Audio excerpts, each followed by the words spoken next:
Oktobra nogalē sporta un atpūtas bāzē Smeceres Ilas viesojās Starptautiskās biatlona federācijas ģenerālsekretārs Maks Skops, lai kopā ar Latvijas biatlona federācijas un Madonas noda pašvaldības domes pārstāvjiem pārunātu bāzes iespējamu attīstību jau pasaules līmeņa sacensību organizēšanā. Viņš teica, ka šī vieta ir ļoti piemērota sakarā ar to, ka šeit ir arī dažādi augstumi, ka tas nav pilnīgais līdzenums kā daudzās bāzēs.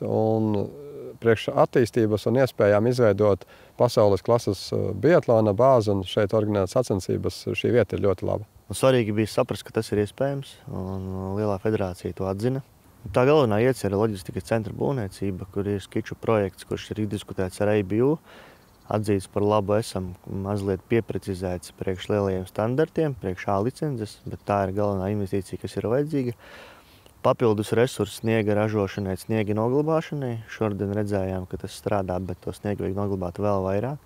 Komanda noteikti to var paveikt. Jautājums ir, vai tas ir vajadzīgs kopā Latvijai, vai valsts var atbalstu pašvaldībai dot šajā jomā un federācijai. Bet jā, tas ir iespējams. Protams, pa vidu daudz citi mazāki mērķi, mazāki čempionāti, Eiropas čempionāti, juniori.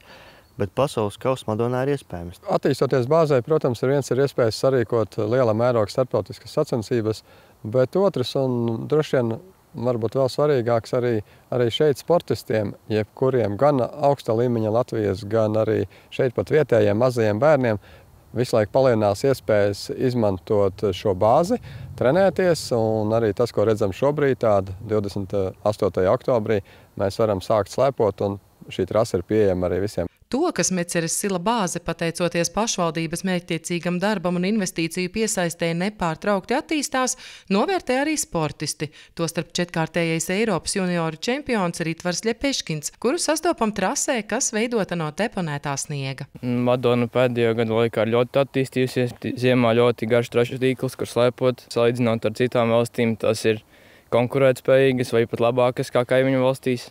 Pašlaik ir ļoti labas iespējas trenēties, taču būtu vēl labāk, ja būtu, teiksim, vasarā rolleru trase garāka.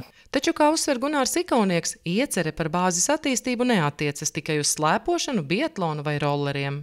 Šeit trenējas ļoti daudzu sporta veidu pārstāvji un arī tādi, kas nav saistīti tieši ar slēpošanu, bet viņi izmanto vispārējai fiziskajai sagatavotībai šo slēpošanu kā līdzekli. Viens no tiem pasaules čempions Stupelis, kurš šeit arī ļoti daudzas ziemas ir pavadījis slēpojot un arī izmantojot skriešanas takas un trases. Kā uzsver madonieši, Smeceres Ila attīstības plāns, protams, skatāms kontekstā ar sportu, taču ieguvējs būs valsts un sabiedrība kopumā.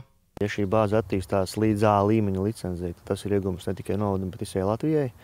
Tajā skatā ļoti augstu līmeņu sportisti, nometnes, sacensības. Mēs redzam, ka šeit dažādos sporta veidos varam celt līmeni vēl augstāk, ne tikai biatlonā. Līdz ar to iegūmus visiem viesnīcām, uzņēmējiem, mēģinātājiem, pilsētas un novada vārdu popularizēšanai, vietējiem sportistiem, viennozīmīgi sporta skolai un visai valstī kopumā. Lai noskaidrotu valsts redzējumu šī projekta atbalstam, Ekonomikas ministrijā iecerēta tikšanās, kurā piedalīsies arī Starptautiskās biatlona federācijas prezidents Ole Dalin. Sandra Zariņa, Indra Skrieviņš, RTV.